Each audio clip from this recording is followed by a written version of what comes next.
किनवट येथे पंडित दीनदयाल उपाध्याय रोजगार मेळावा संपन्न। या प्रसंगी शेकडो विद्यार्थ्यांनी घेतला सहभाग।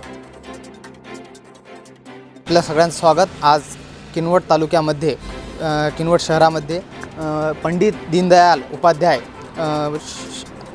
रोजगार मेळावा म्हणून आयोजित करण्यात आला होता। तर आपल्यासोबत शेळके सर आहेत, त्यांच्याकडून जाणून घेऊया एकंदरीत प्रतिक्रिया। सर, काय सांगणार या मेळाव्याबद्दल? या मेळाव्याबद्दल एवढंच सांगणार की आज 212 लोकांनी इथं नोंदणी केली आणि ते मुलाखतीसाठी उपस्थित होते।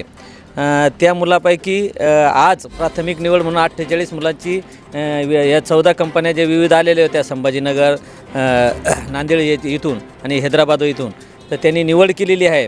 आता त्या बाकीच्या मुलांनी त्या निवड झालेल्या प्राथमिक निवड झालेल्या उमेदवारांनी जरा जॉईन केलं तर आमचं 100% फलित होईल असं आम्हाला वाटतं।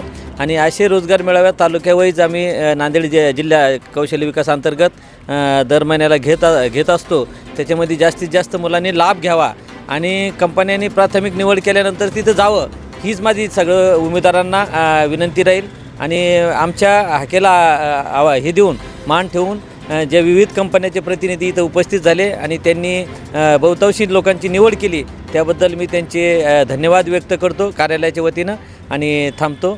असेच मुलांनी जास्तीत जास्त लाभ घ्यावा अशी मी सगळ्यांना आवाहन करतो। सर, एकंदरीत हे किती वर्षापासून तुम्ही रोजगार मेळावा घेता? मागील 8 वर्षापासून आमचे रोजगार मेळावे वेगळ्या जिल्ह्याच्या ठिकाणी चालत होते, परंतु या सरकारने सांगितलं की ग्रामीण भागातल्या मुलांनाही जास्तीत जास्त याचा लाभ व्हावा म्हणून तालुक्याला घ्यायचे सांगितलेले आहे। म्हणून या वर्षापासून तालुका स्तरावर सुद्धा रोजगार मेळावे घेण्याचं आयोजित केलेलं आहे। धन्यवाद। आपल्यासोबत शेळके सर होते, त्यांच्याकडून जाणून घेतलं आपण की रोजगार मेळावा हा 2025 तालुकास्तरीय सुरू केलेला आहे आणि याच्यामध्ये खूप मोठ्या प्रमाणात कंपन्यांनी सहभाग घेतला होता, त्याचप्रमाणे विद्यार्थ्यांनीही खूप मोठ्या प्रमाणात सहभाग घेतला। धन्यवाद।